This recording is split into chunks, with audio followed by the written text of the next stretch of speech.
Good morning, all.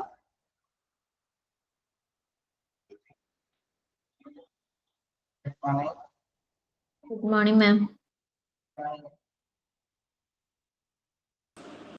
Good morning, ma'am. അപ്പൊ നമ്മൾക്കിടെ central സ്റ്റാറായി supply ഡിപ്പാർട്ട്മെന്റിന്റെ last അല്ലെ ഒരു കുറച്ച് ഭാഗം കൂടിയുണ്ട് എടുത്തു തീർക്കാനായിട്ട്. അപ്പൊ അതുകൂടി നമുക്ക് എടുക്കാം. നിങ്ങൾ വായിച്ചു നോക്കിയിരുന്നോ?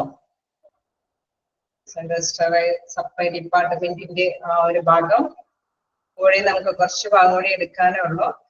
പിന്നെ ഞാൻ കുറച്ച് ചാപ്റ്റേഴ്സ് ഒക്കെ കയറ്റിയിട്ടിട്ടുണ്ട്. അതായത് ഇന്ന് നമുക്കൊന്ന് റിവിഷൻ ചെയ്യാൻ പറ്റുകയാണെങ്കിൽ റിവിഷൻ ക്ലാസ് എടുക്കാന്ന് വെച്ചതാണ്.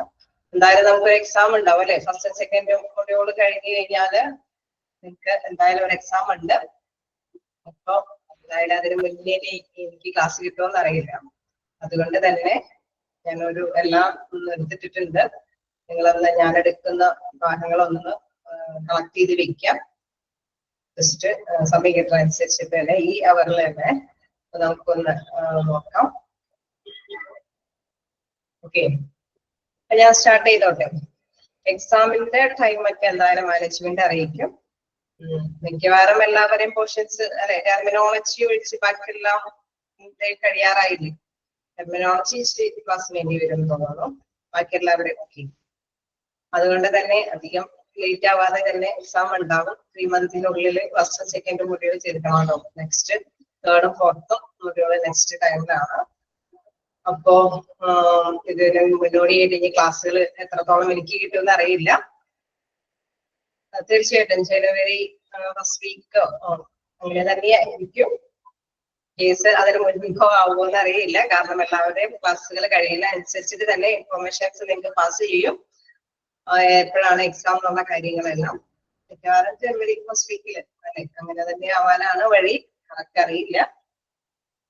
നോക്കാം. അപ്പൊ നമുക്ക് ഇവിടെ അല്ലെ ഈ ലാസ്റ്റ് പേജും കൂടി തിരുത്താനുണ്ട്. അത് നമുക്ക് നോക്കാം. ഇപ്പൊ ഇംഗ്ലീഷ് മിസ്സും ചിലപ്പോ ചാൻസ് എനിക്ക് റിവിഷൻ ചെയ്യാനായിട്ട് ഒരു പക്ഷെ മിസ് ഇല്ല എങ്കിൽ റിവിഷൻ ഒന്നുകൂടി ഈ 2 അവേഴ്സും കൂടി പഠിപ്പിച്ചെടുക്കാൻ പറ്റുമായിരിക്കും. നോക്കാം. എന്തായാലും നമുക്ക് ഈ ഒരു പോർഷൻ കൂടി എടുത്ത് തീർന്നിട്ട് ഞാനെടുത്ത വാക്കുകൾ ഒന്ന് റിവൈസ് ചെയ്യാം. എന്തെങ്കിലും ഡൗട്ടുകളൊക്കെ ഉണ്ടെങ്കിൽ ക്ലിയർ ചെയ്യാം. ഓക്കെ, അപ്പൊ ഇംഗ്ലീഷിന്റെ എക്സാം ഇതിനോടൊപ്പം ഉണ്ടാവില്ല. ഇംഗ്ലീഷിന്റെ എക്സാം ഉണ്ടാവില്ല. നമ്മുടെ ഫസ്റ്റ് സെക്കൻഡ് അല്ലെ പേപ്പർ അല്ലെങ്കിൽ മൊഡ്യൂൾ അനുസരിച്ചിട്ടുള്ള എക്സാം ആയിരിക്കും. ഇപ്പോ നിങ്ങൾക്ക് ലാസ്റ്റ് ഒരു ഭാഗം കൂടിയാണ് ഉള്ളത്. നമുക്ക് എന്താണെന്നുള്ള കാര്യം CSSD എന്ന ആ ഒരു ഡിപ്പാർട്ട്മെന്റ് ഞാൻ കണ്ടിന്യൂ ചെയ്തോട്ടെ. ക്ലാസ് സ്റ്റാർട്ട് ചെയ്യാലോ?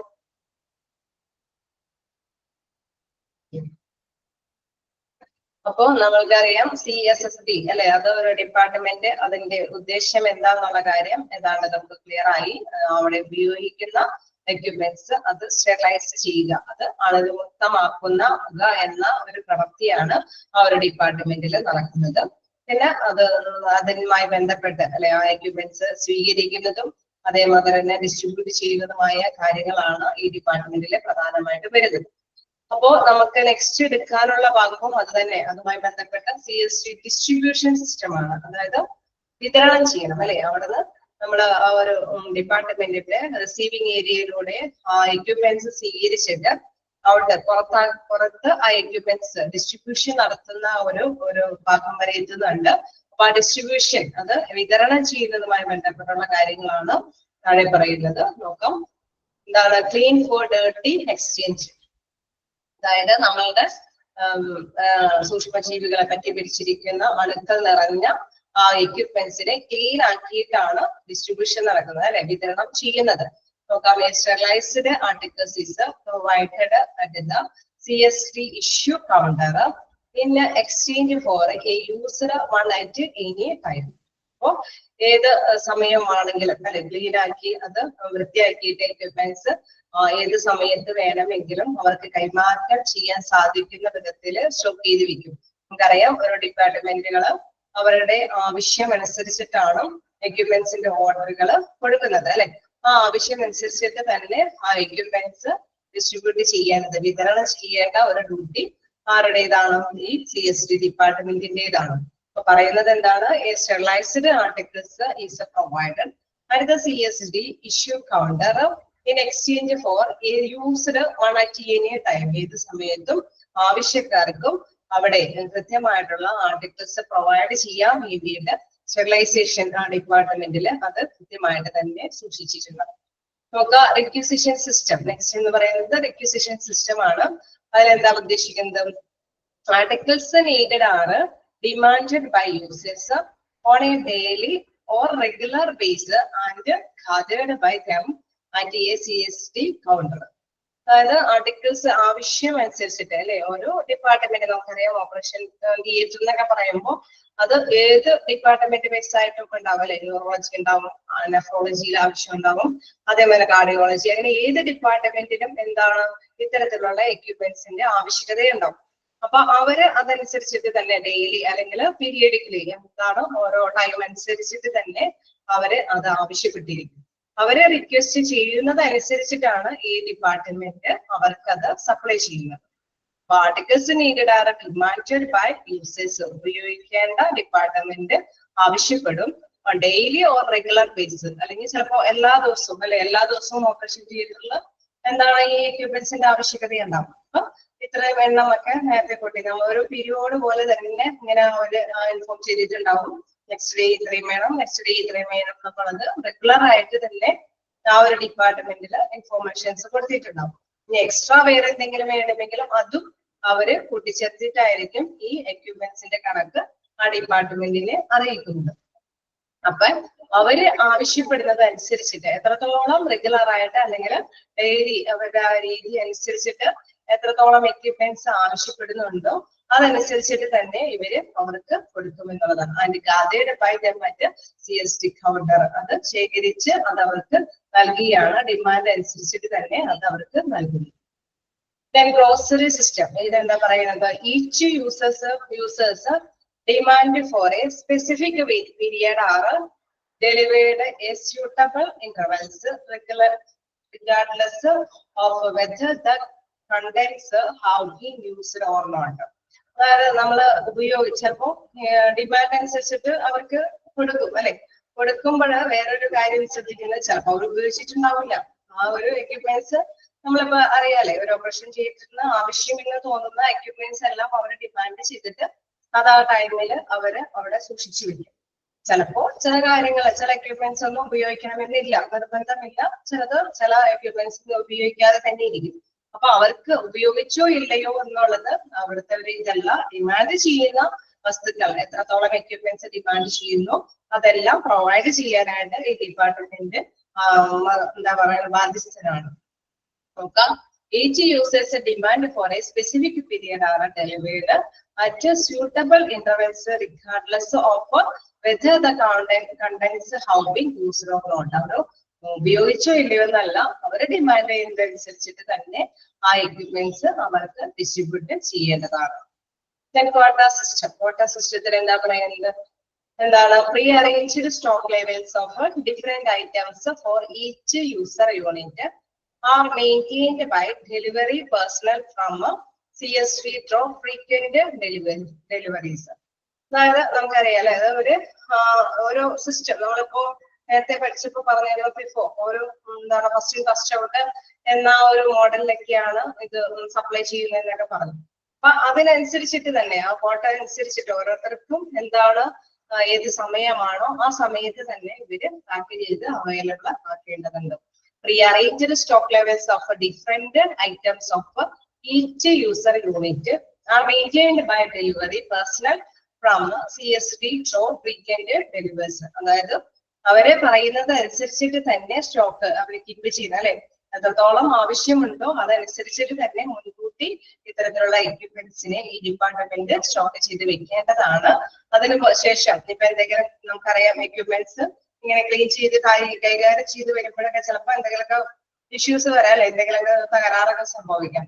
അതൊക്കെ മെയിൻറ്റെയിൻ ചെയ്ത് അതെല്ലാം ഒന്നും കൂടി എന്തെങ്കിലും പ്രോബ്ലംസ് ഒക്കെ ഉണ്ടെങ്കിൽ അതെല്ലാം കൈകാര്യം ചെയ്ത് അവിടുത്തെ എല്ലാ വർക്കേഴ്സും അതിനൊക്കെ കേപ്പബിൾ ആയിരിക്കും. നമുക്കറിയാം, നമ്മൾ അവിടുത്തെ കുറച്ച് സ്റ്റാഫുകളെ കുറിച്ച് പഠിച്ചു.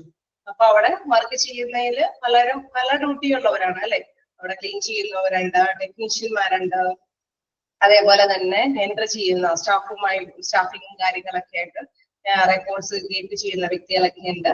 സ്റ്റോക്ക് കൈകാര്യം ചെയ്യുന്നവരുണ്ട്.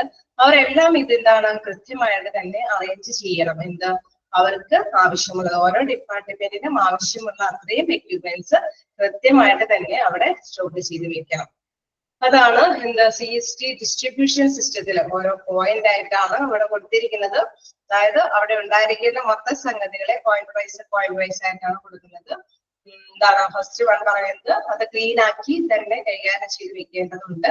പിന്നെ ആവശ്യം അനുസരിച്ചിട്ട് തന്നെ അവർക്ക് എക്യുപ്മെന്റ്സ് എന്താണ് സപ്ലൈ ചെയ്യേണ്ടതുണ്ട്. പിന്നെ അതില് വേറെ ഒന്ന് പറയുന്നത്, അവർ ഉപയോഗിച്ചില്ലയോ എന്നുള്ളതല്ല, എത്രത്തോളം ഡിമാൻഡ് ചെയ്തോ അത്രത്തോളം മസ്റ്റായിട്ട് അവർക്ക് ഡിസ്ട്രിബ്യൂട്ട് ചെയ്യേണ്ടതുണ്ട്. പിന്നെ ഇതെല്ലാം മുൻകൂട്ടി തയ്യാറാക്കി വെക്കേണ്ടതുണ്ട്. ഓരോരുത്തരും ആവശ്യപ്പെടുന്നത് അനുസരിച്ചിട്ട് കൊടുക്കാൻ വേണ്ടിയിട്ട് എല്ലാം തന്നെ എന്തെങ്കിലും എക്യുപ്മെന്റ്സിൽ എന്തെങ്കിലും പ്രോബ്ലംസ് ഒക്കെ ഉണ്ടെങ്കിൽ അതൊക്കെ മെയിൻറ്റെയിൻ ചെയ്തിട്ട് അത് അത്രത്തോളം സ്റ്റോക്ക് ചെയ്ത് വെക്കേണ്ടതുണ്ട്. അതാണ് ഇതില് ഡിസ്ട്രിബ്യൂഷൻ സിസ്റ്റത്തിൽ പറയുന്നത്. ഓക്കെ, ക്ലിയർ ആണോ?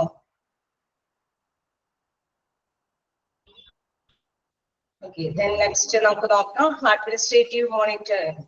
അതിലെന്താ പറയുന്നത്, work practices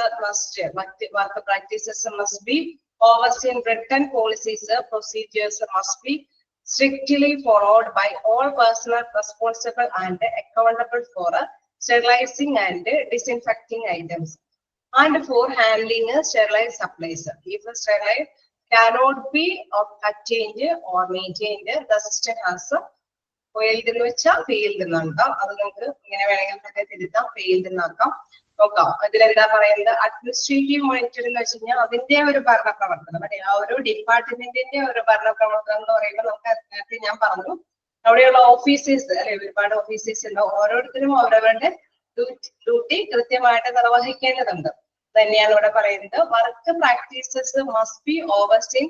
Written policies and procedures must be strictly followed by all personnel responsible and accountable for sterilizing and disinfecting items and for handling sterilized supplies.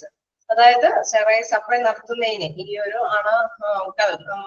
നശിപ്പിച്ചതിന് ശേഷം ഈ എക്യുപ്മെന്റ്സ് വിതരണം ചെയ്യുന്നതിന് അവിടെയുള്ള എല്ലാവരും തന്നെ അവരവരുടെ ഡ്യൂട്ടി അല്ലെ, ഓരോരുത്തർക്കുമുള്ള ഡ്യൂട്ടി, ഓൾ പേഴ്സണൽ റെസ്പോൺസിബിലിറ്റീസ്, അവരുടെ ഓരോരുത്തരുടെയും ഡ്യൂട്ടി അവര് കൃത്യമായിട്ട് തന്നെ നിർവഹിക്കേണ്ടതുണ്ട്. അത് എന്തെങ്കിലും റിട്ടൺ പോളിസി ആയിട്ട് പ്രൊസീജിയർ ഇതിന്റെ നടപടിക്രമങ്ങൾ, ഈ ഡ്യൂട്ടി ഇന്ന ആളുടേതുള്ളത്, അല്ലെങ്കിൽ നെക്സ്റ്റ് ടെക്നീഷ്യന്മാര് അതിന്റെ എന്തെങ്കിലും കംപ്ലൈൻസ് ഉണ്ടെങ്കിൽ അതെല്ലാം മെയിൻറ്റെയിൻ ചെയ്ത് കൊണ്ടുപോകണം. അല്ലെങ്കിൽ ഈ ഇത്തരത്തിലുള്ള എക്യുപ്മെന്റ്സ് വരുമ്പോൾ അത് എന്താണ് സ്റ്റെറിലൈസേഷന് വേണ്ടിയിട്ട് വരുമ്പോൾ, അണുമുക്തമാക്കുന്നതിന് വേണ്ടിയിട്ട് വരുമ്പോൾ എത്രത്തോളം എക്യുപ്മെന്റ്സ് ഉണ്ടെന്ന് കൃത്യമായിട്ട് എണ്ണി തിട്ടപ്പെടുത്തി സ്വീകരിക്കുന്ന റിസീവിംഗ് കൗണ്ടറിലുള്ളവര് അവരുടെ ഡ്യൂട്ടി കൃത്യമായിട്ട് നിർവഹിക്കണം. അതിനുശേഷം സ്റ്റോക്കുകൾ നോക്കുമ്പോൾ എന്താണ്, ഇതെല്ലാം ക്ലീനിങ്ങും കാര്യങ്ങളൊക്കെ കഴിയുമ്പോൾ മതിയായ സ്റ്റോക്കുകൾ ഉണ്ടോ, അവര് ഡിമാൻഡ് ചെയ്യുന്നത് അനുസരിച്ചിട്ടുള്ള മതിയായ സ്റ്റോക്കുകൾ ഉണ്ടോ എങ്കിൽ അത് വെരിഫൈ ചെയ്യണം. അങ്ങനെ ഓരോരുത്തരുടെയും ഡ്യൂട്ടി എന്താണ്, റിട്ടൺ പോളിസി പ്രൊസീജിയേഴ്സ് അവിടെയുള്ളത് എല്ലാം തന്നെ നല്ല കൃത്യമായിട്ട് നിയമപരമായ നടപടിക്രമങ്ങൾ എന്ന രീതിയിൽ തന്നെ എഴുതി തയ്യാറാക്കേണ്ടതുണ്ട്. ആ രീതിയിൽ തന്നെ അത് ഫോളോ ചെയ്യണം അല്ലെ. അതെന്തെങ്കിലും പ്രോബ്ലംസ് ഉണ്ടെങ്കിൽ ഇത്രയും എക്യുപ്മെന്റ്സ് സ്വീകരിച്ചു അല്ലെങ്കിൽ ഇത്രയും എക്യുപ്മെന്റ്സ് കൊടുത്തു എന്നുള്ളതെല്ലാം കൃത്യമായിട്ട് രേഖപ്പെടുത്തിയാൽ മാത്രമേ എന്തെങ്കിലും എറർ ഉണ്ടെങ്കിൽ നമുക്ക് കണ്ടെത്താനായിട്ട് സാധിക്കുകയുള്ളൂ. അപ്പൊ അതെല്ലാം എന്താണ് നല്ല രീതിയിൽ തന്നെ മോണിറ്റർ ചെയ്യണം. അതെല്ലാം തന്നെ വ്യക്തമായിട്ട് പ്രദർശിപ്പിച്ച് പരിശോധനകൾക്ക് വിധേയമാക്കേണ്ടതുണ്ട്. Work practices must be overseen. Written policies, procedures must be strictly followed by all personnel responsible and accountable for sterilizing and disinfecting items and for handling sterilized supplies. അപ്പൊ അതിന്റെ തുടക്കം മുതൽ സ്വീകരിക്കുന്നവരും സ്റ്റെറിലൈസേഷൻ നടത്തുന്നവരും പിന്നെ സപ്ലൈ ചെയ്യുന്നവർ, ആ ഒരു ഘട്ടത്തിലുള്ള എല്ലാ പേഴ്സൺസും അവരുടെ ഡ്യൂട്ടി കൃത്യമായിട്ട് നിർവഹിക്കണം. അത് കൃത്യമായിട്ട് തന്നെ റെക്കോർഡ് ചെയ്ത് വെക്കേണ്ടതുമാണ്. If strictly cannot be attained or maintained, the system has failed. ഇത് കൃത്യമായിട്ട് തന്നെ ഒരു സിസ്റ്റമാറ്റിക് ആയിട്ട് റെക്കോർഡ് ചെയ്ത് കൃത്യമായിട്ട് തന്നെ ഡിമാൻഡ് ചെയ്യുന്നതനുസരിച്ച് റെക്കോർഡിനോട് കൂടിയിട്ട് എന്നെ സപ്ലൈ ചെയ്തില്ല എങ്കിൽ എന്താണ്, ആ ഒരു സിസ്റ്റം എന്ന് പറയുന്നത്, ആ ഒരു രീതി എന്ന് പറയുന്നത് മൊത്തത്തിൽ ഫെയിൽ ആയി പോകാനായിട്ട് സാധ്യതയുണ്ട്. അതുകൊണ്ട് തന്നെ അത് കൃത്യമായിട്ട് തന്നെ റെക്കോർഡ് എഴുതി തന്നെ അവരവരുടെ റെസ്പോൺസിബിലിറ്റീസ് നിർവഹിക്കേണ്ടതാണ്. ഇനി വീണ്ടും അതിന്റെ പോയിന്റ് വൈ ആയിട്ട് പറയുന്നത് എന്താണ്? Decontaminating, terminally sterilization and cleaning all reusable items of disposable items. അതായത് നമ്മൾ ഇതിന്റെ ഓരോ പ്രത്യേകത എന്ന് പറയുന്നത് നമുക്കറിയാം, അണുവിമുക്തമാക്കാൻ അല്ലെങ്കിൽ സ്റ്റെറിലൈസേഷൻ ശീകരണം നടത്താൻ അല്ലെങ്കിൽ ക്ലീനിങ്ങിന് വേണ്ടിയിട്ട് ഓരോന്നും എന്താണ് റീയൂസബിളിന് വേണ്ടിയിട്ടാണ് ഈ ഒരു ഐറ്റംസ് ഒക്കെ അവിടെ കൊണ്ടുവരുന്നത്. അതങ്ങനെ തന്നെ ചെയ്യണം. എത്രത്തോളം ഐറ്റംസ് കൊണ്ടുവന്നിട്ടുണ്ട് എന്നുള്ളത് വ്യക്തമായി തന്നെ അത് കൈകാര്യം ചെയ്യണം. Then packing and labelling of items. ഇനി ആ ഐറ്റംസ് എല്ലാം എന്താണ് നമ്മൾ നേരത്തെ കണ്ടായിരുന്നു അല്ലെ, അതിന്റെ ഒരു പ്രോസസ്സിന്റെ ആ ഒരു സ്റ്റൈല് കണ്ടായിരുന്നു. ആദ്യം റിസീവ് ചെയ്തു, അതിനുശേഷം അത് ക്ലീനിങ് കാര്യങ്ങളൊക്കെ മാനുവലി ചെയ്യാൻ പറ്റുന്നത് മാനുവലി, അതല്ലെങ്കിൽ മറ്റേതെങ്കിലും രീതിയിൽ ചെയ്യാൻ പറ്റുന്നതൊക്കെ ആണെങ്കിൽ അതിൻ്റെതായ ബ്രഷും കാര്യങ്ങളൊക്കെ ഉപയോഗിച്ചിട്ട് തന്നെ അത് ക്ലീൻ ചെയ്യുന്നത് നടപടി ഉണ്ടായിരുന്നു. അതിനുശേഷമാണ് എന്താ പാക്കിംഗ് ഏരിയയിലേക്ക് വരുന്നത് അല്ലെ. അപ്പൊ ആ ഒരു സ്റ്റെപ്പിന് പോലെ തന്നെയാണ് ഇവിടുത്തെ ആ ഒരു അഡ്മിനിസ്ട്രേഷൻ ആ ഒരു ഭരണ കാര്യങ്ങൾ നടത്തേണ്ടത്. എന്താണ് നെക്സ്റ്റ് സ്റ്റെപ്പ് പറയുന്നത്? Packaging and labelling items. അതായത് ഈ ഒരു ക്ലീനിങ് കാര്യങ്ങളൊക്കെ കഴിഞ്ഞതിന് ശേഷം പാക്കിംഗ് ലേബലിംഗ് ഒക്കെ ചെയ്യുക. Then loading and unloading the steriliser. അതായത് സ്റ്റെറിലൈസ് നമ്മൾ 2-3 കാര്യങ്ങൾ രീതിയിലൂടെയാണ് സ്റ്റെറിലൈസേഷൻ ഒക്കെ നടത്തുന്നത് എന്ന് പറഞ്ഞു. മെഷീൻ ബൈസ്, അതായത് നമുക്ക് ഓട്ടോക്ലേവ് മെഷീൻ ഉപയോഗിച്ചിട്ട് ചെയ്യാം, അതല്ലെങ്കിൽ ഗ്യാസിന്റെ ഇതനുസരിച്ചിട്ട് ചെയ്യാം. അങ്ങനെ വ്യത്യസ്ത രീതിയിലുള്ള സ്റ്റെറിലൈസേഷൻ നടക്കാമെന്ന് പറഞ്ഞു. അതിന്റെ ലോഡിങ്ങും അൺലോഡിങ്ങും ഒക്കെ ചെയ്യുക. ദെൻ ഓപ്പറേറ്റിംഗ് ദ സ്റ്റെറിലൈസർ, അതിന്റെ പ്രവർത്തനം ആണ് നെക്സ്റ്റ് പറയുന്നത്. Then displaying and keeping records of each cycle. അതായത് നമ്മളുടെ ഓരോ പ്രവർത്തനത്തിന്റെയും ആ ഒരു കാര്യങ്ങൾ കൃത്യമായിട്ട് തന്നെ രേഖപ്പെടുത്തി. നമ്മൾ നേരത്തെ പറഞ്ഞായിരുന്നു വ്യത്യസ്ത തരത്തിലുള്ള ഇൻഡിക്കേറ്റേഴ്സ് യൂസ് ചെയ്യാമെന്ന് നമ്മൾ പറഞ്ഞു അല്ലെ. ചില അതുകൾ സമയക്രമം കൃത്യമായിട്ട് കാണിക്കും, ചിലതിലൊക്കെ ആണെങ്കിൽ എത്രത്തോളം അണുവിമുക്തമായെന്നൊക്കെ കൃത്യമായിട്ട് കാണിച്ചു തരുന്ന രീതിയിലൂടെയൊക്കെയാണ് സ്റ്റെറിലൈസേഷൻ നടക്കുന്നതെന്നൊക്കെ നമ്മൾ ഡിസ്കസ് ചെയ്തിരുന്നു. അപ്പൊ അതെല്ലാം കൃത്യമായിട്ട് തന്നെ റെക്കോർഡ് ചെയ്യുക. നെക്സ്റ്റ് എന്താണ്? Adhering to safety measures and preventive maintenance protocols. അപ്പൊ എപ്പോഴും നമ്മൾ ശ്രദ്ധിക്കേണ്ട ഒരു കാര്യം, എപ്പോഴും എന്താണ് ഈ മെയിൻ്റനൻസും കാര്യങ്ങളൊക്കെ നടത്തുമ്പോഴും അവിടെ സുരക്ഷിതത്വം അത് മുന്നോട്ട് കാണേണ്ടതുണ്ട്. നമുക്കറിയാം എക്യുപ്മെന്റ്സ് അതല്ലേ, അതിന് മുറിവും കാര്യങ്ങളൊക്കെ വരാനായിട്ടൊക്കെ സാധ്യത കൂടുതലാണ്.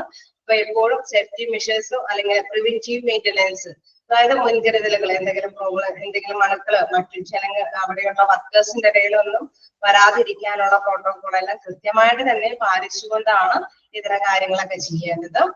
Storing of sterile items. നമുക്കറിയാം ഈ ഐറ്റംസ് ഒക്കെ സ്റ്റോർ ചെയ്ത് വെക്കണം, ഈ എക്യുപ്മെന്റ്സ് എല്ലാം സ്റ്റോർ ചെയ്ത് വെക്കണം. Then handling sterile items ready for use. അതായത് ഉപയോഗത്തിന് വേണ്ടിയിട്ട് അത് നല്ല കൃത്യമായിട്ട് തന്നെ ഹാൻഡിൽ ചെയ്ത് റെഡിയാക്കി നിർത്തണം. Then making sterile transfer to a sterile field. അതായത് സ്റ്റെറൈൽ ഫീൽഡ് ഏത് ഭാഗത്തേക്കാണ് ആവശ്യക്കാർ വരുന്നത് അവർക്ക് അതിനനുസൃതമായിട്ടുള്ള ഡിമാൻഡ് അനുസരിച്ചിട്ട് തന്നെ ഏത് ഡിപ്പാർട്ട്മെന്റിനോ ഏത് പ്ലേസിലേക്കാണോ അതനുസരിച്ചിട്ട് തന്നെ അത് ട്രാൻസ്ഫർ ചെയ്ത് എത്തിക്കുക എന്നുള്ളത്. അപ്പൊ ഈ ഒരു അഡ്മിനിസ്ട്രേറ്റീവ് പാറ്റേൺ എന്ന് വെച്ച് കഴിഞ്ഞാൽ അതൊരു കൃത്യമായ ഒരു നല്ലൊരു ഫോളോ അപ്പോട് കൂടി അല്ലെങ്കിൽ നല്ല ഒരു റെക്കോർഡിക്കലി മാനറിൽ മാത്രമേ നടത്തുവാൻ സാധിക്കുകയുള്ളൂ. അതല്ലെങ്കിൽ നമുക്കറിയാം എക്യുപ്മെന്റ്സിൽ എന്തെങ്കിലുമൊക്കെ നഷ്ടപ്പെടാം, ചിലപ്പോൾ കറക്റ്റ് സമയത്ത് ഇത്തരം എക്യുപ്മെന്റ്സ് എത്തിയെന്ന് വരില്ല. അപ്പൊ അങ്ങനെയൊക്കെ വരുമ്പോൾ അത് ഭയങ്കര ഇഷ്യൂസ് അല്ലെ, പ്രോബ്ലംസ് ഉണ്ടാക്കാനായിട്ടുള്ള സാധ്യതയുണ്ട്.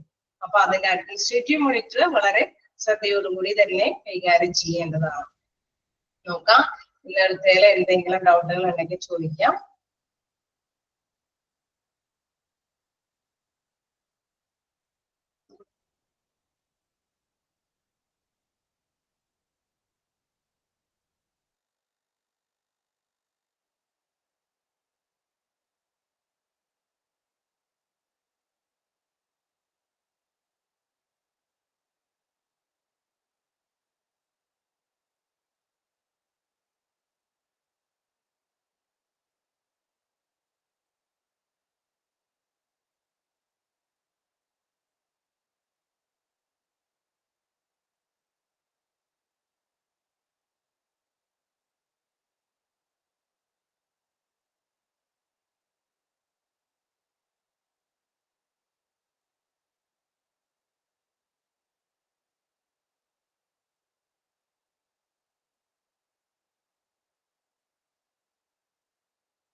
ഓക്കെ, ഒന്നുകൂടെ നമുക്ക് ഡിസ്ട്രിബ്യൂഷൻ സിസ്റ്റം എന്താണെന്നുള്ളത് നോക്കാം. എന്താണ് അതില് 3-4 പോയിന്റ് വൈസ് ആയിട്ട് കൊടുക്കുന്നേ ഉള്ളൂ. ഒരു പാരഗ്രാഫ് ആണ് ഉദ്ദേശിക്കുന്നത്. അതായത് ആ ഡിസ്ട്രിബ്യൂഷൻ നമ്മുടെ സ്റ്റെറിലൈറ്റ് ഡിപ്പാർട്ട്മെന്റിലേക്ക് അണുക്കൾ നിറഞ്ഞ ആ എക്യുപ്മെന്റ് എത്തിയതിനു ശേഷം അത് അണുവിമുക്തമാക്കി ഓരോ ഡിപ്പാർട്ട്മെന്റിലേക്ക് സപ്ലൈ ചെയ്യുന്ന ആ ഒരു രീതി, ആ ഒരു ഇതാണ് പ്രധാനമായിട്ടും അവിടെ ഉദ്ദേശിക്കുന്നത്. ക്ലീൻ ഫോർ ഡേർട്ടി എക്സ്ചേഞ്ച് എന്ന് പറഞ്ഞാൽ നമുക്കറിയാം അവിടെ എക്യുപ്മെന്റ് വന്നിരിക്കുന്നത് എന്താണ്, അണുക്കളോ പറ്റി പിടിച്ച അവസ്ഥയിലാണ്. അത് ക്ലീൻ ആക്കിയിട്ടാണ് നമ്മൾ മറ്റു ഡിപ്പാർട്ട്മെന്റിന്റെ ആവശ്യത അനുസരിച്ചിട്ട് അവർക്ക് സപ്ലൈ ചെയ്യുന്നത്. അപ്പൊ steriliser articles is provided at the CST issue counter in exchange four used one at any time. ഏത് സമയത്തും അവർക്ക് ഉപയോഗപ്രദമാക്കാൻ വേണ്ടിയിട്ട് എന്താണ് അവര് ഇത് ഈ എക്യുപ്മെന്റ്സ് എല്ലാം ക്ലീൻ ആക്കിയിട്ട് അവർക്ക് പ്രൊവൈഡ് ചെയ്യേണ്ടതാണ്. നെക്സ്റ്റ് എന്താണ്, റിക്വിസിഷൻ സിസ്റ്റം, അതായത് ആവശ്യകത. ഇത് നമുക്കറിയാം ഓരോരുത്തർക്കും ഓരോ ഡിപ്പാർട്ട്മെന്റിനും ചിലപ്പോൾ മുൻകൂട്ടി തന്നെ തയ്യാറാക്കി ഡെയിലി തന്നെ ഉണ്ടാവും. ചിലപ്പോൾ എന്താണ് അവരുടെ ചിലപ്പോൾ ആവശ്യങ്ങൾ അനുസരിച്ചിട്ടായിരിക്കും അവര് ഡിമാൻഡ് ചെയ്യുന്നത് ഇന്ന എക്യുപ്മെന്റ്സ് വേണം എന്നുള്ളത്. Articles needed are demanded by users on daily or regular basis and gathered by them at CSD counter. അപ്പൊ CSD കൗണ്ടറിൽ നിന്നാണ് അവര് അത് സ്വീകരിക്കുന്നത്. ഡെയിലി അവര് സ്വീകരിക്കും. അതല്ലെങ്കിൽ ഇൻ കേസ് എന്തെങ്കിലും റെഗുലർ ആയിട്ടുള്ള രീതിയിൽ ചിലപ്പോണെങ്കിൽ നമുക്കറിയാലോ ചില ഡോക്ടേഴ്സ് വീക്കിലി ഇന്ന ദിവസങ്ങളാണ് ഓരോ ഓപ്പറേഷൻ കാര്യങ്ങളൊക്കെ നടത്തുന്നത്. അപ്പൊ അവര് അനുസരിച്ചിട്ട് ആ ഒരു ഫ്രീക്വന്റിമാരായിട്ടുള്ള ആ ഒരു വ്യത്യസ്ത ഡേകളിൽ മാത്രം ആ ഒരു ഫംഗ്ഷൻ നടത്തുന്ന ഡെയിലി ആവശ്യത്തിനനുസരിച്ചിട്ട് എക്യുപ്മെന്റ്സ് അവര് ആവശ്യപ്പെടും. അതനുസരിച്ചിട്ടാണ് ഈ ഡിപ്പാർട്ട്മെന്റ് സപ്ലൈ ചെയ്യുന്നത്. അപ്പൊ അത് എത്രത്തോളം ഏത് രീതിയിലാണോ ആ രീതിയിൽ തന്നെ ഇവര് അതിന് തയ്യാറാക്കി വിൽക്കേണ്ടതുണ്ട്. അത് അവർക്ക് ഡിസ്ട്രിബ്യൂട്ട് ചെയ്ത് കൊടുക്കേണ്ടതുണ്ട്. ഗ്രോസറി സിസ്റ്റം, ഗ്രോസറി സിസ്റ്റത്തിൽ പറയുന്നത് each users demand for A specific period R delivered at suitable intervals regarding of whether the contents have been used or not. ഇതിൽ പ്രധാനമായിട്ട് പറയുന്ന ഒരു കാര്യം അവർ ഉപയോഗിച്ചോ ഇല്ലയോ എന്നുള്ളതല്ല, അവർക്ക് ഡിമാൻഡ് ചെയ്താൽ ആ അത്രയും എക്യുപ്മെന്റ്സ് അവർക്ക് സപ്ലൈ ചെയ്യാനായിട്ട് ഡിസ്ട്രിബ്യൂട്ട് ചെയ്യാൻ വേണ്ടിയിട്ട് റെഡിയായി നിർത്തേണ്ടതുണ്ട്. അതായത് നമുക്കറിയാം ഡിമാൻഡ് ചെയ്യുന്ന അത്രയും എക്യുപ്മെന്റ്സ് ആ ഒരു CSD ഡിപ്പാർട്ട്മെന്റിൽ നിന്ന് അവർക്ക് വിതരണം ചെയ്യേണ്ടതുണ്ട്. Then quota സിസ്റ്റത്തിൽ പറയുന്നത് pre arranged stock levels of different items of for each user unit are maintained by delivery personnel from CSD from frequent delivers. അതായത് നമുക്കറിയാം എന്തെങ്കിലും എക്യുപ്മെന്റ്സും കാര്യങ്ങളൊക്കെ വരുമ്പോൾ അത് മെയിൻറ്റെയിൻ ചെയ്ത് നിർത്താൻ ചിലപ്പോൾ ചിലതിന് ഷോർട്ടേജ് ഒക്കെ ഉണ്ടാവും അല്ലെ, ചിലതിന് എന്തെങ്കിലും പ്രോബ്ലംസ് ഒക്കെ വന്നിട്ടുണ്ടാവും. പക്ഷെ അതെല്ലാം ഈച്ച് യൂണിറ്റിന് ആവശ്യമായിട്ടുള്ള അത്രയും എക്യുപ്മെന്റ്സ് അത് കൃത്യമായിട്ട് തന്നെ മെയിൻറ്റെയിൻ ചെയ്ത് അവിടെ സ്റ്റോക്കായിട്ട് കീപ്പ് ചെയ്യേണ്ടതുണ്ട്. അവർ ആവശ്യപ്പെടുന്ന സമയത്ത് അവർക്ക് ഡെലിവറി ചെയ്യാനായിട്ട് അവർക്ക് വിതരണം ചെയ്യാൻ വേണ്ടിയിട്ട്. അഡ്മിനിസ്ട്രേറ്റീവ് മോണിറ്ററിംഗ് ആണ് നെക്സ്റ്റ് പറയുന്നത്. നിങ്ങൾക്ക് ക്ലിയർ ആയോ CSD ഡിസ്ട്രിബ്യൂഷൻ സിസ്റ്റം?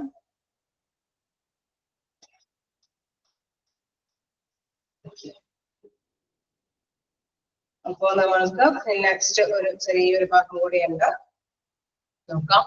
എന്താണ് job responsibilities of a CSD manage in charge.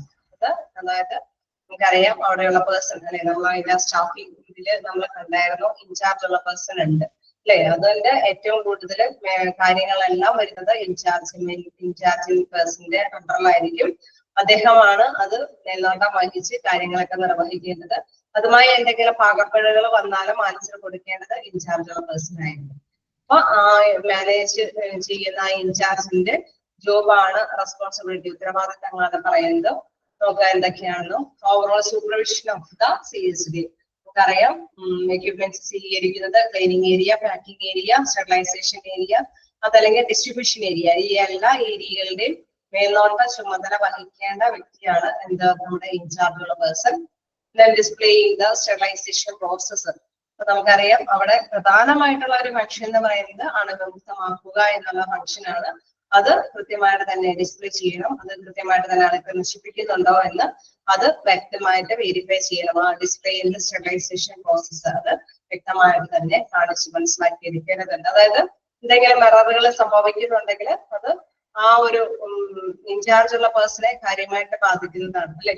അപ്പൊ അത് വ്യക്തമായിട്ട് തന്നെ നോക്കി കണ്ടിരിക്കണം. Then supervising, guiding and training staff. നമുക്കറിയാം ഓരോ ഭാഗങ്ങളിലും അതിൻ്റെതായ സ്റ്റാഫുകൾ ഉണ്ടാവും അല്ലെ. ഇപ്പൊ ടെക്നിക്കൽ ആയിട്ടുള്ള ഒത്തിരി പേഴ്സൺസ് ആയിരിക്കും അവിടെ കൂടുതൽ വർക്ക് ചെയ്യേണ്ടി വരുന്നത്. കാരണം നമുക്കറിയാം ഓരോ എക്യുപ്മെന്റ്സും ചിലപ്പോ അത് അഴിച്ച് കഴിഞ്ഞിട്ടായിരിക്കും സ്റ്റെറിലൈസേഷൻ ഒക്കെ വിധേയമാക്കുന്നത്. അത് വീണ്ടും റീസെറ്റ് ഒക്കെ ചെയ്യണം. അപ്പൊ അത് കൃത്യമായിട്ട് തന്നെ ട്രെയിനിങ് കിട്ടിയ പേഴ്സൺസിനായിരിക്കണം അതങ്ങനെ ചെയ്യാനായിട്ട് സാധിക്കുള്ളൂ. അപ്പൊ അങ്ങനെ വരുമ്പോഴെന്താണ് എല്ലാത്തരം എക്യുപ്മെന്റ്സും അങ്ങനെ ചെയ്യണമെന്നില്ല, ചില എക്യുപ്മെന്റ്സ് അല്ലെ. അപ്പൊ അങ്ങനെ ചെയ്യണമെങ്കിൽ എന്താണ് അത് നല്ല ട്രെയിനിങ് കിട്ടിയ പേഴ്സൺസ് ആയിരിക്കണം അവിടെ അങ്ങനെ ചെയ്യുന്നത്. ഒരു പക്ഷെ മറ്റു ഇങ്ങനെ എന്താണ് എത്ര എക്യുപ്മെന്റ്സ് ഉണ്ട് അതല്ലെങ്കിൽ എത്രത്തോളം സ്റ്റോക്ക് ഉണ്ടെന്നൊക്കെ രേഖപ്പെടുത്തുന്നവർക്ക് എപ്പോഴും ട്രെയിനിങ്ങിന്റെ ഒരു പക്ഷെ ആവശ്യകത ഉണ്ടാവില്ല. പക്ഷെ പുതിയ എക്യുപ്മെന്റ്സ് ഒക്കെ വരുമ്പോൾ അത് കൃത്യമായിട്ട് കൈകാര്യം ചെയ്യണമെങ്കിൽ അതുമായി ബന്ധപ്പെട്ട ടെക്നീഷ്യൻസ് ആവശ്യമാണ്. അപ്പൊ അവരെ സൂപ്പർവൈസ് ചെയ്യുക, അവരെ ഗൈഡ് ചെയ്യുക, അവർക്ക് ട്രെയിനിങ് ഒക്കെ കൊടുക്കുക എന്നുള്ളത് ഇദ്ദേഹത്തിന്റെ മേൽനോട്ടത്തിലാണ് നടക്കുന്നത്, ഇൻചാർജുള്ള person. Then directing the duty, roster and records. നമുക്കറിയാം അവിടെയുള്ള വർക്കേഴ്സിന്റെ ഡ്യൂട്ടി അല്ലെ, ഷിഫ്റ്റ് ഡ്യൂട്ടികളൊക്കെ ഉണ്ടാവും. അപ്പൊ അതെല്ലാം കൃത്യമായിട്ട് തന്നെ ഹാൻഡിൽ ചെയ്യേണ്ടതുണ്ട്. അവരുടെ റെക്കോർഡൊക്കെ കൃത്യമായിട്ട് തന്നെ വെരിഫൈ ചെയ്ത് കൊണ്ടുപോകേണ്ടതുണ്ട്. Then allotting resources. നമുക്കറിയാം അവിടെ വിഭവങ്ങളുടെ അല്ലെ, അവിടെ ഞാൻ നേരത്തെ പറഞ്ഞ മാതിരി മെഷീൻസ് ഉണ്ടെങ്കിൽ പുതിയ മെഷീൻസ് വരാണെങ്കിൽ അവർക്ക് അതിനനുസരിച്ചിട്ടുള്ള അവസരങ്ങൾ കൊടുക്കണം അല്ലെ. അതെങ്ങനെയാണ് വർക്ക് ചെയ്യുന്നത്, അതെങ്ങനെയാണ് ക്ലീൻ ചെയ്യുന്നത് എന്നുള്ള ട്രെയിനിങ്ങും കാര്യങ്ങളൊക്കെ അവർക്ക് കൊടുക്കണം. അതല്ലെങ്കിൽ അത് ക്ലീൻ ചെയ്യാൻ വേണ്ടി തരത്തിലുള്ള റിസോഴ്സസ്, അതായത് ആ വിഭവങ്ങൾ അവിടെ എത്തിക്കേണ്ടതുണ്ട്.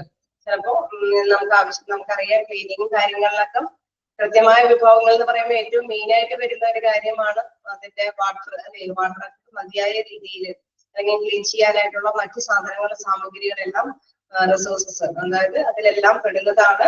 അപ്പൊ അതെല്ലാം കൃത്യമായിട്ട് തന്നെ അവർക്ക് അലോക്കേറ്റ് ചെയ്ത് കൊടുക്കണം. Then cost control measure to scrutinize and decrease the number of cycles. അതായത് ഇപ്പൊ നമുക്കറിയാം സ്റ്റെറിലൈസേഷൻ വിവിധ രീതിയിൽ ഉപയോഗിക്കാൻ പറ്റുമെന്നൊക്കെ നമ്മൾ കണ്ടായിരുന്നു. സ്റ്റെറിലൈസേഷന്റെ ആ ഒരു ഇൻഡിക്കേറ്റർ യൂസ് ചെയ്യുന്നത് മറ്റേ നമ്മൾ കണ്ടായിരുന്നു.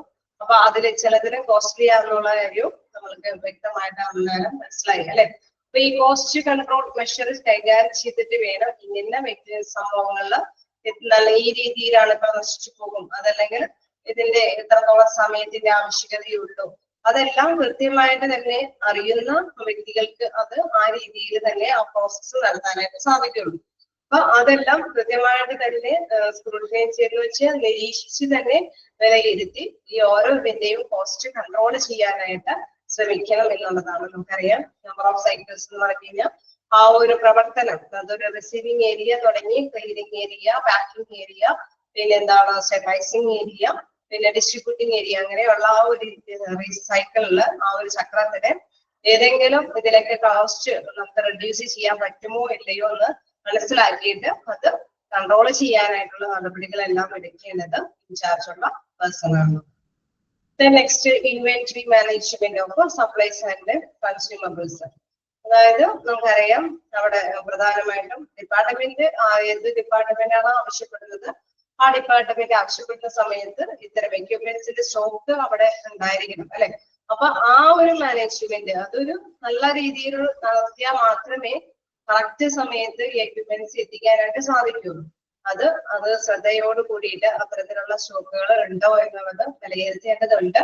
അതോടൊപ്പം തന്നെ കൺസ്യൂമബിൾസ് എന്ന് പറയുമ്പോൾ നമുക്കറിയാം അവിടേക്ക് ആവശ്യമായിട്ടുള്ള വസ്തുക്കൾ ക്ലീനിങ് കാര്യങ്ങൾക്കോ പാക്കിംഗ് കാര്യങ്ങൾക്കോ മറ്റെന്തെങ്കിലും കാര്യങ്ങൾക്കെല്ലാം എന്താണ് അവിടേക്ക് ആവശ്യമായിട്ടുള്ള ആർട്ടിക്കിൾസ് എല്ലാം തന്നെ അവിടെ ഉണ്ടോ എന്നും സ്റ്റോക്ക് മെയിൻറ്റെയിൻ ചെയ്ത് അത് കൃത്യമായിട്ട് തന്നെ വിലയിരുത്തേണ്ടത് നമ്മുടെ ഇൻചാർജുള്ള പേഴ്സൺ ആണ്. ഇല്ലെങ്കിൽ അത് എത്തിച്ച് അത് കൈകാര്യം ചെയ്ത് മെയിൻറ്റെയിൻ ചെയ്ത് കൊണ്ടുപോകേണ്ടതും ഇൻചാർജുള്ള പേഴ്സൺ ആണ്. ജസ്റ്റ് വായിച്ചു നോക്കുക.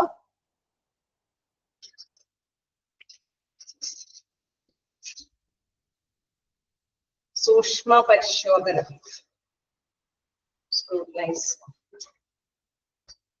സ്ക്രൂട്ടനൈസ് എന്ന് പറഞ്ഞാൽ സൂക്ഷ്മ പരിശോധന.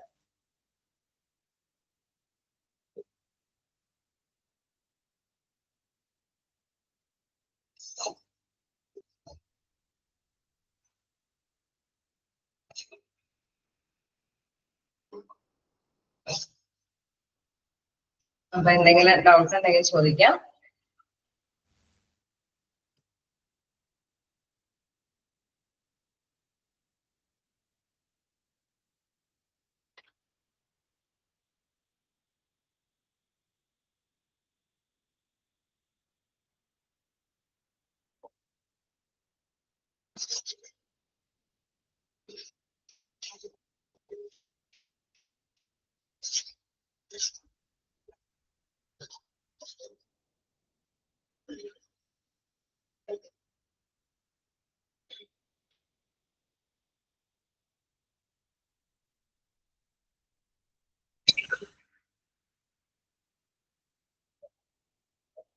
അലോട്ട് ചെയ്ത് കൊടുക്കാന്ന് പറഞ്ഞാൽ അനുവദിച്ചു കൊടുക്കുക. അലോട്ടിങ് റിസോഴ്സസ്, അതായത് ആ ഒരു വിഭവങ്ങള് അവർക്ക് ചെയ്യാൻ വേണ്ടി അനുവദിച്ചു കൊടുക്കുക.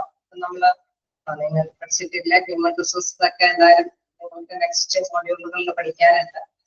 അതായത് വിഭവശങ്ങള് ഇപ്പൊ അവിടെ ആവശ്യമായിട്ടുള്ള സംഭവങ്ങൾ നമ്മൾ പറഞ്ഞല്ലേ, അവിടുത്തെ ക്ലീനിങ് ഏരിയയില് മതിയായ വെള്ളം ആവശ്യമാണ്, അത് ക്ലീൻ ചെയ്യണമെങ്കിൽ അല്ലെ. അപ്പൊ അതെല്ലാം കൃത്യമായിട്ട് തന്നെ എത്തിച്ചു കൊടുക്കേണ്ടതുണ്ട്. അപ്പൊ വെള്ളമാണെങ്കിൽ കൂടി അത് ആ റിസോഴ്സസ് അവൈലബിൾ അല്ല എങ്കിൽ നമുക്കത് യൂസ് ചെയ്യാൻ പറ്റില്ലല്ലോ. അപ്പം അതെല്ലാം അലോട്ട് ചെയ്ത് കൊടുക്കാം, മതിയായ രീതിയിൽ അത് അവർക്ക് കൊടുക്കാം. എന്തെങ്കിലും ഞാൻ ചെറിയൊരു എക്സാമ്പിൾ പറഞ്ഞതേ ഉള്ളൂ. മറ്റെന്ത് റിസോഴ്സസും എന്ത് വിഭവങ്ങളും എത്തിക്കേണ്ടതുണ്ടെങ്കിൽ അത് അവിടെ അലോട്ട് ചെയ്ത് അവർക്ക് അനുവദിച്ചു കൊടുക്കുക.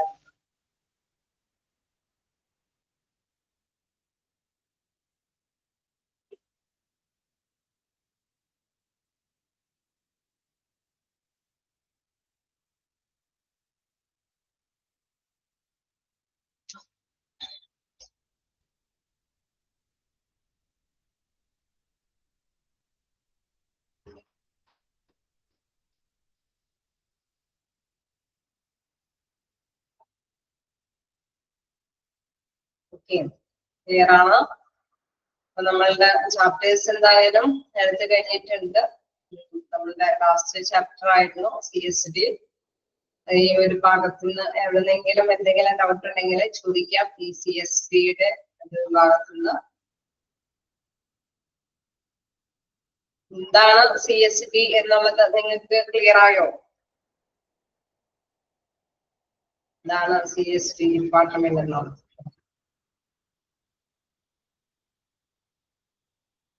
അപ്പോ നിങ്ങൾക്ക് ഇതിലെ പ്രധാനമായിട്ടും ചോദിക്കുന്നത് മെയിനായിട്ട് എന്താണ്, നമുക്കറിയാം മോക്ക് ടെസ്റ്റ് ഉൾപ്പെടുത്തുന്ന ഭാഗങ്ങളെല്ലാം എന്താണ് പ്രധാനമായിട്ടും നിങ്ങൾക്ക് വരാവുന്ന ഒരു എക്സ്പെക്റ്റഡ് ആയിട്ടുള്ള കുറെ ഇതുകൾ കൂടി ഇൻക്ലൂഡ് ചെയ്തിട്ടാണ്. കഴിഞ്ഞ ക്ലാസ് ഒന്നും കൂടി എടുത്ത് തരാമോ എന്ന് ചോദിച്ചാൽ എന്റെ ക്ലാസ് കേട്ടിട്ടാണോ അതല്ലെങ്കിൽ ഡൗട്ടായിട്ടാണോ അതല്ല ക്ലാസ് കയറാഞ്ഞിട്ടാണോ?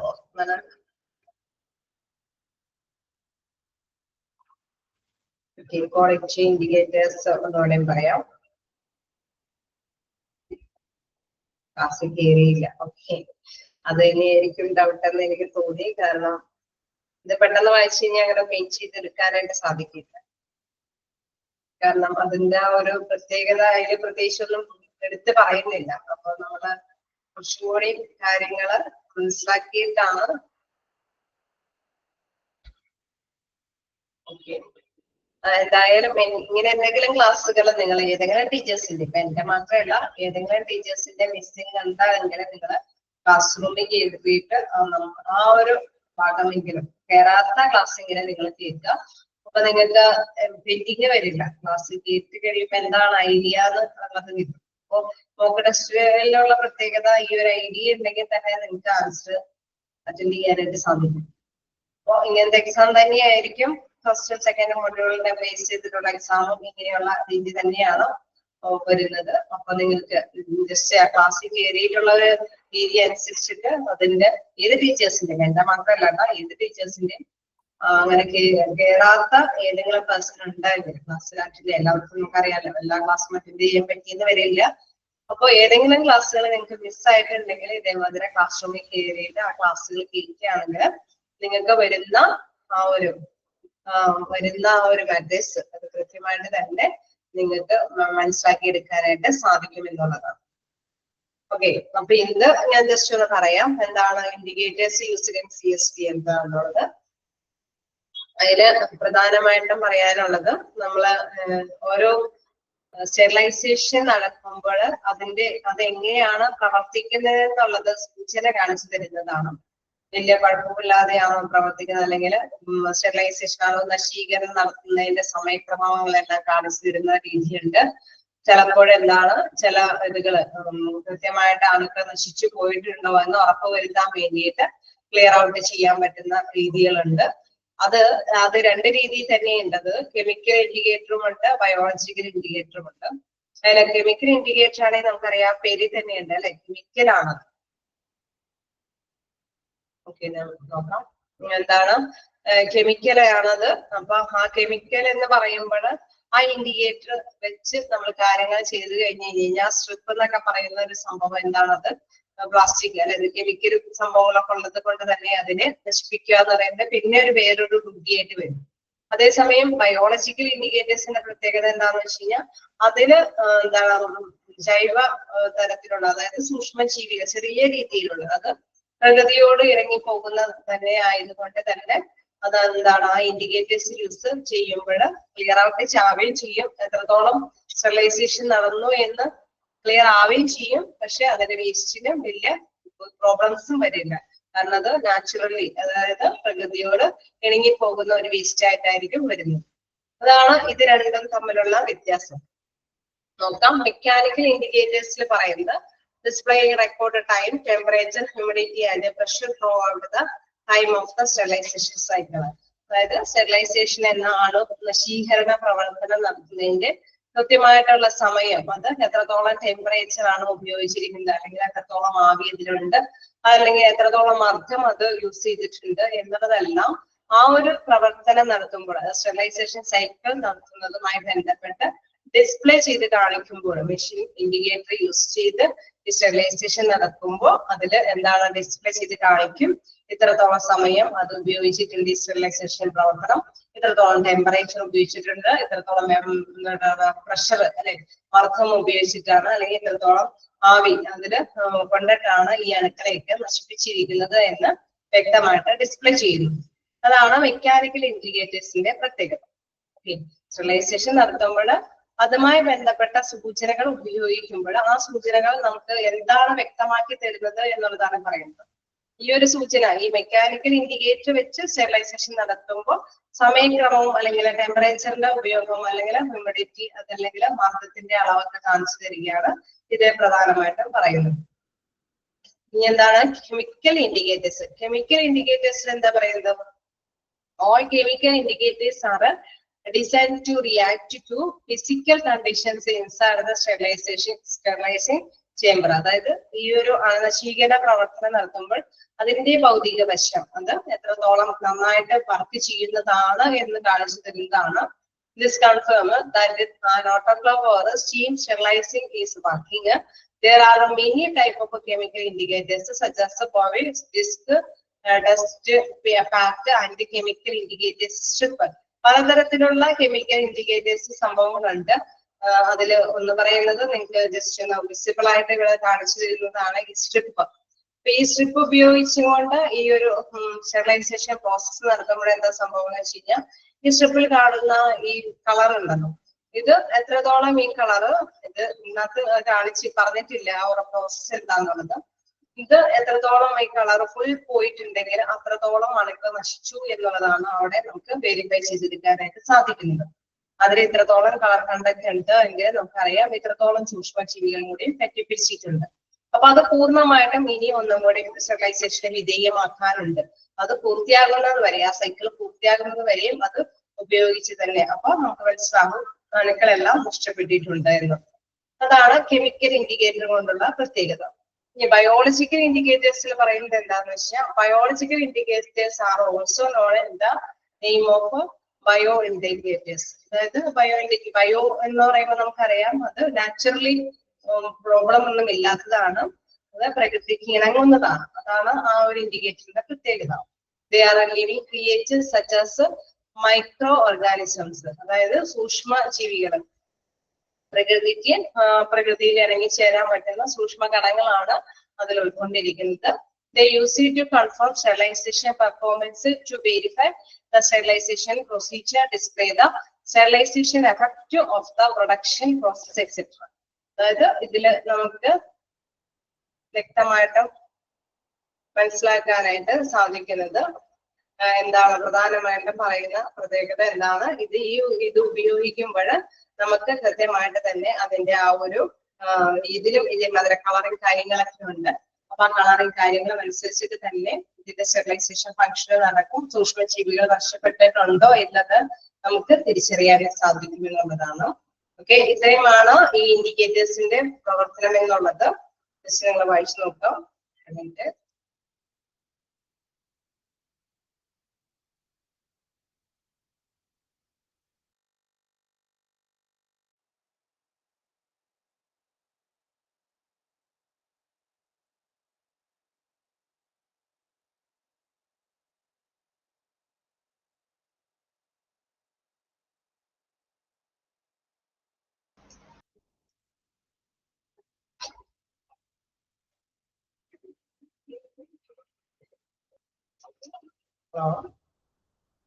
ക്ലിയർ ആയോ എന്താന്നുള്ളത്?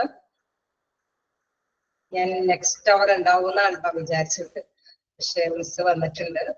അപ്പൊ നമുക്ക് ഇനി ഇതിലൊന്നും പ്രത്യേകിച്ച് നിങ്ങളാരും വേറെ എന്തെങ്കിലും ഡൗട്ട് പറഞ്ഞായിരുന്നോ?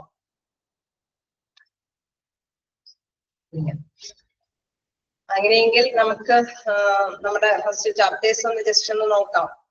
ഇനി വേറെ എന്തെങ്കിലും ഡൗട്ട് ആരെങ്കിലും പറഞ്ഞായിരുന്നോ? ഈ ഡൗട്ട് ക്ലിയർ ആയോ എന്താന്നുള്ളത്? ഇനി എന്തെങ്കിലും പറഞ്ഞായിരുന്നോ? എന്തോ ഒരാൾ കൂടി എന്തോ പറഞ്ഞു എന്ന് എനിക്ക് തോന്നിപ്പോയി. എന്തെങ്കിലും ഉണ്ടെങ്കിൽ ഒന്നുകൂടി മെസ്സേജ് അയക്കണേ. നമുക്ക് ഇതില് അല്ലെ സ്റ്റെറിലൈസേഷൻ എന്നുള്ള ചാപ്റ്റർ വലിയ പ്രോബ്ലം ഇല്ലാന്ന് തോന്നുന്നു. ഞാൻ വളരെ ഡിസൈൻ ആണ് പറഞ്ഞത്. സ്റ്റെറിലൈസേഷന്റെ പ്രവർത്തനത്തിൽ വലിയ ബുദ്ധിമുട്ടൊന്നും ഇല്ലാന്ന് തോന്നണം. കാരണം ഇതിൽ സ്പീഡൊക്കെ കുറച്ചൊക്കെ വളരെ വലിയ കുഴപ്പമില്ലാതെ റിലാക്സ് ചെയ്തിട്ട് നമ്മൾ എടുത്തതാണ്. ഇതാണ് അതിന്റെ ഡിസൈൻ കാര്യങ്ങള്.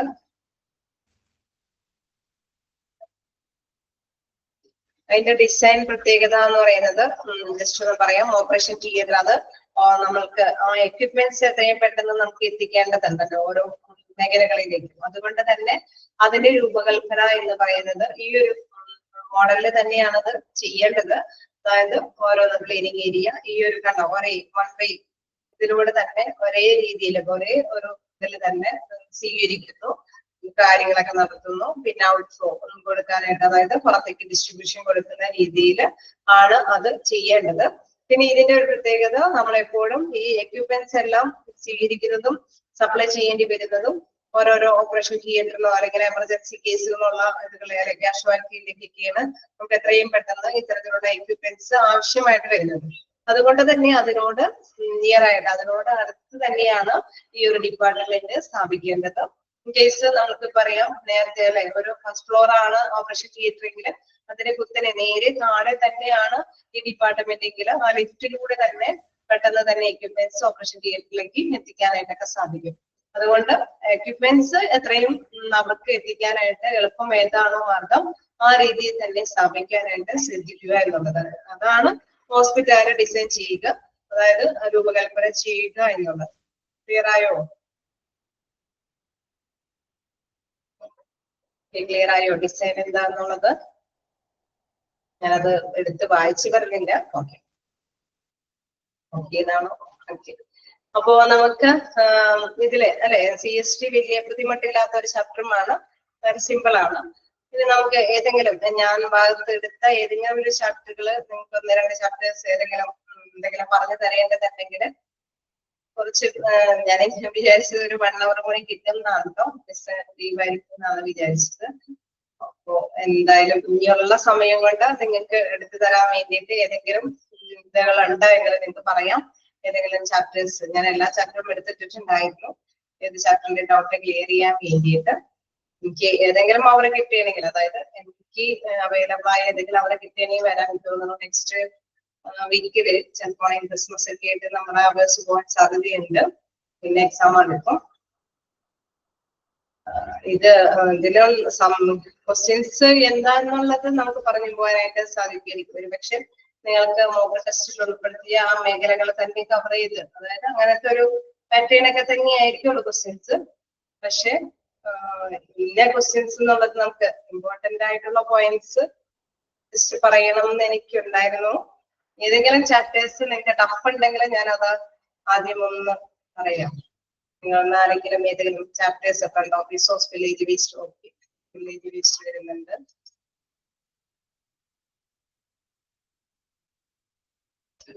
Okay, management of village waste ആണ്.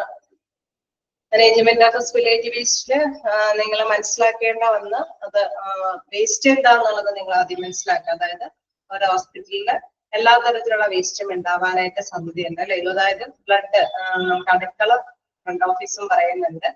ഓക്കെ, അണുക്കൾ പറ്റിപ്പിടിച്ച് എന്താണെങ്കിൽ അല്ലെ നമ്മളുടെ ബോഡി ഫ്ലൂയിഡ്, അതേമാതിരി തന്നെ മറ്റ് ബ്ലഡ്, അതൊക്കെ എല്ലാം എന്താണ് രോഗങ്ങളുള്ള വ്യക്തികളാണ് എങ്കിൽ അവരുടെ അണുക്കളെല്ലാം എന്താണ് ബ്ലഡിലൂടെ ആണെങ്കിലും ബോഡി ഫ്ലൂയിഡ്സിലൂടെ ആണെങ്കിലും, അതല്ലെങ്കിൽ ഇതേമാതിരി നമ്മള് സിസേഴ്സും കാര്യങ്ങളൊക്കെ അല്ലെ, ഷാർപ്സ് വസ്തുക്കളൊക്കെ ഉപയോഗിക്കുമ്പോഴും എല്ലാം എന്താണ് അതിലെല്ലാം എന്താണ് അണുക്കളെ പറ്റി പിടിച്ചിട്ടുണ്ടാവും.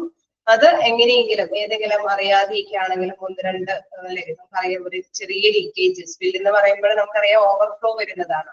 നമ്മളെ കളക്ട് ചെയ്യുമ്പോൾ തുളുമ്പി പോകുന്നതാണ് സ്പില്ലേജ് എന്ന് പറയുന്നത്. ലീക്കേജ് എന്ന് പറയുമ്പോൾ എന്താണ് ലീക്കൗട്ട്, എന്തെങ്കിലും ഒരു ചെറിയ ഒന്ന് രണ്ട് തുള്ളികളൊക്കെ അത്തരത്തിലുള്ള ബോഡി ഫ്ലൂയിഡ്സും ബ്ലഡിൽ നിന്നൊക്കെ വരുമ്പോൾ അത് അണുക്കൾ നിറഞ്ഞതാവാൻ സാധ്യതയുള്ളത് കൊണ്ട്, രോഗികളായതുകൊണ്ട് തന്നെ അതിൽ അണുക്കൾ ഉള്ളത് കൊണ്ട് തന്നെ അത് എന്താണ് രോഗാവസ്ഥ ഉണ്ടാക്കാനായിട്ടുള്ള സാധ്യത കൂടുതലാണ്. അതാണ് സ്പില്ലേജ് വേസ്റ്റ് എന്ന് മനസ്സിലാക്കിയിരിക്കുക.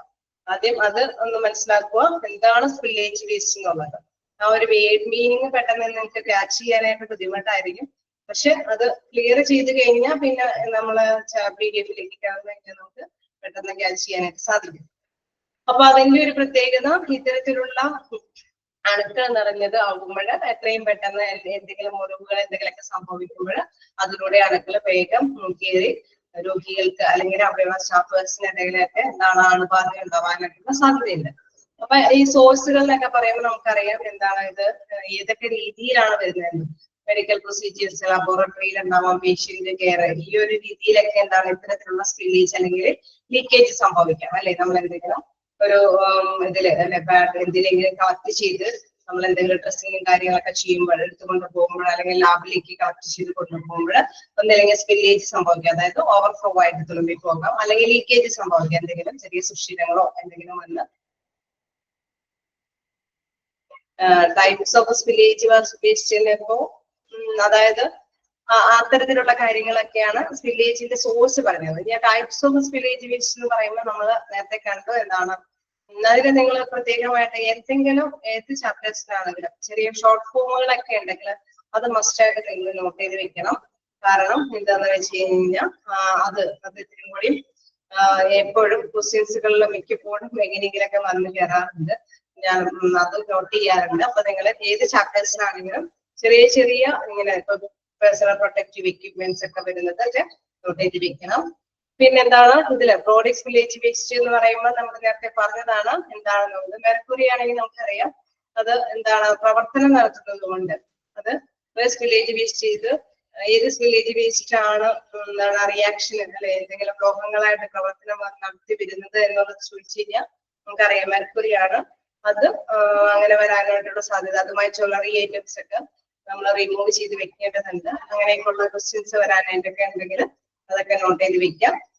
പിന്നെ സ്റ്റാർട്ടപ്സ് വില്ലേജ് വേസ്റ്റ് എന്താണെന്നുള്ളത് മനസ്സിലായി. നമ്മളിപ്പോ എടുത്ത CST ഇതിൽ നിങ്ങൾക്ക് മനസ്സിലായി കാണും. അണുക്കൾ ഉള്ളത് കൊണ്ട് തന്നെ ആ ഒരു ഷാർപ്പ് അത് വളരെയധികം ശ്രദ്ധ കേന്ദ്രീകരിക്കേണ്ടതുണ്ട്.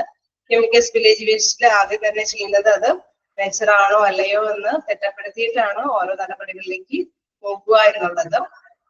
അങ്ങനെ റേഡിയോ ആക്റ്റീവ് ആണെങ്കിലും നമ്മൾ കണ്ട റേഡിയേഷൻ അല്ലെ അതിന്റെ ആ ഒരു റേഡിയേഷന്റെ പ്രോബ്ലംസ് കൊണ്ടാണ് വില്ലേജ് വരുന്നത്. അപ്പൊ അവിടെ പേഴ്സണൽ പ്രൊട്ടക്റ്റീവ് എക്യുപ്മെന്റ്സിന് ഇമ്പോർട്ടന്റ് ആണ്. എന്താണ് ഗ്ലൗസും ഗോഗിൾസും റെസ്പിറേറ്ററീസും ഒക്കെ ധരിച്ചിട്ട് മാത്രമാണ് അവിടേക്ക് പ്രവേശിക്കാനൊക്കെ ആയിട്ട് പാടുള്ളൂ. പിന്നെ ലബോറട്ടറി ആണെങ്കിലും നമുക്കറിയാം അവിടെ ഒരുപാട് ഏത് ഇതിലാണെങ്കിലും ഏത് പ്രോട്ടോകോൾസ് ആണോ പാലിക്കുന്നത് ആ രീതിയിൽ തന്നെ ഏത് സൊല്യൂഷൻസ് ഉപയോഗിക്കണമെന്ന് ഓരോ ഹോസ്പിറ്റലിലും ഓരോ സെപ്പറേറ്റ് സ്പില്ലേജ് സംഭവിക്കുമ്പോഴുണ്ടാവും. ആ രീതി തന്നെയാണ് അവിടെ എവിടെയും യൂസ് ചെയ്യുന്നത്.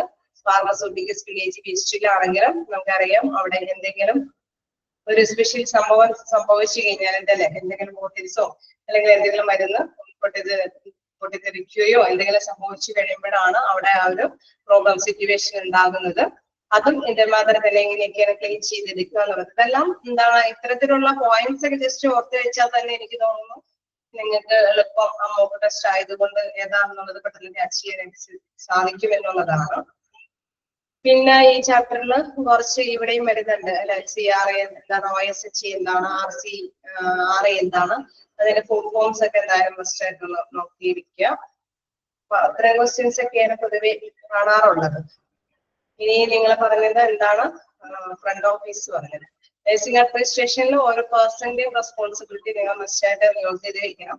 കാരണം വ്യത്യസ്ത പേഴ്സൺ ആയതുകൊണ്ട് അത് മിക്കവാറും നമുക്ക് ഓപ്ഷൻ ആയിട്ട് വരും. കൃത്യമായിട്ടുള്ള റെസ്പോൺസിബിലിറ്റി ആരുടെ എന്നുള്ളതനുസരിച്ചിട്ട് തന്നെ അത് മസ്റ്റ് ആയിട്ട് ആൻസർ ചെയ്യേണ്ടതായിട്ട് വരും. അപ്പൊ ഓരോരുത്തരുടെ റെസ്പോൺസിബിലിറ്റി ഓർത്ത് വെക്കാം. പിന്നെ ഡയറ്ററി സർവീസും നിങ്ങൾക്ക് അറിയാവുന്നതാണ് അല്ലെ. ഡയറ്ററി സർവീസിലും കുറെ വ്യത്യസ്ത ഭാഗങ്ങളിലെല്ലാം ഡയറ്ററി സർവീസ് എങ്ങനെയൊക്കെയാണ് പ്രദാനം ചെയ്യുന്നത് അതിന്റെ ഒരു പ്രത്യേകത അനുസരിച്ചിട്ട് അത് വായിച്ചു കഴിഞ്ഞാൽ തന്നെ അല്ലെ വലിയ ബുദ്ധിമുട്ടില്ലാത്ത ചാപ്റ്റർ ആണ്. ഇവിടെ ഫ്രണ്ട് ഓഫീസ് ആണ്, ഹിസ്റ്ററി ഓഫീസ്. ഫ്രണ്ട് ഓഫീസിൽ നിങ്ങൾക്ക് മനസ്സിലാക്കി എടുക്കേണ്ട ഒരു ഭാഗം എന്ന് പറയുന്നത് എന്താണ്, അവിടെ ഫ്രണ്ട് ഓഫീസ് എന്ന് പറയുന്ന വിങ്, അത് അവിടെ ഇരിക്കുന്ന റിസപ്ഷനിസ്റ്റിനെ ഉണ്ടായിരിക്കേണ്ട കുറച്ച് ഗുണങ്ങളെ കുറിച്ചിട്ട് എപ്പോഴും ശ്രദ്ധിക്കുക. റിസപ്ഷനിസ്റ്റിന്റെ പേഴ്സണാലിറ്റിയുമായി ബന്ധപ്പെട്ട ക്വസ്റ്റ്യൻസ് വരാം. അല്ലെങ്കിൽ ആ ഡിപ്പാർട്ട്മെന്റിനും ബേസ് ചെയ്ത് ഫ്രണ്ട് ഓഫീസ് ഡിപ്പാർട്ട്മെന്റ് ആ ഡിപ്പാർട്ട്മെന്റുമായി ബന്ധപ്പെട്ട എന്തെങ്കിലും ക്വസ്റ്റ്യൻസ് വരാം അല്ലെ. ഡയറക്റ്റ് കോണ്ടാക്ട് ചെയ്യുന്നതോ അതല്ലെങ്കിൽ അവരാണ് അവർക്ക് നല്ല രീതിയിലുള്ള ഇൻഫോർമേഷൻസ് പാസ് ചെയ്യുന്നത്, അല്ലെങ്കിൽ ഹോസ്പിറ്റലിന്റെ ആ ഒരു നല്ല വശം കസ്റ്റമേഴ്സിനെ അറിയിക്കുന്ന ഡിപ്പാർട്ട്മെന്റ് ഏതാണെന്നൊക്കെ ചോദിച്ചു കഴിയുമ്പോൾ വ്യക്തമായിട്ട് ഫ്രണ്ട് ഓഫീസ് ഡിപ്പാർട്ട്മെന്റ് ആണെന്നുള്ളത് ഓർത്തിരിക്കാം. റിസപ്ഷനിസ്റ്റിന് ഉണ്ടായിരിക്കേണ്ട പ്രത്യേക ഗുണങ്ങൾ അല്ലെ. അദ്ദേഹത്തിന് ഫാമിലി മെമ്പേഴ്സിനെ പോലെ ആയിരിക്കണം. അവര് ഒരു വേണ്ടപ്പെട്ട ഇൻവിറ്റബിൾ പേഴ്സൺ ആണ് അല്ലെ. അത് വോയിസ് ആണ്, അതായത് അവരുടെ വോയിസ് എന്ന് പറയുന്നതാണ് ഹോസ്പിറ്റലിന്റെ ഒരു ഇതും കൂടിയാണ് എന്നുള്ളതൊക്കെ മെയിൻ ചെയ്തെടുത്ത് പറയുന്ന കുറെ ഭാഗങ്ങളൊക്കെ ഉണ്ട്.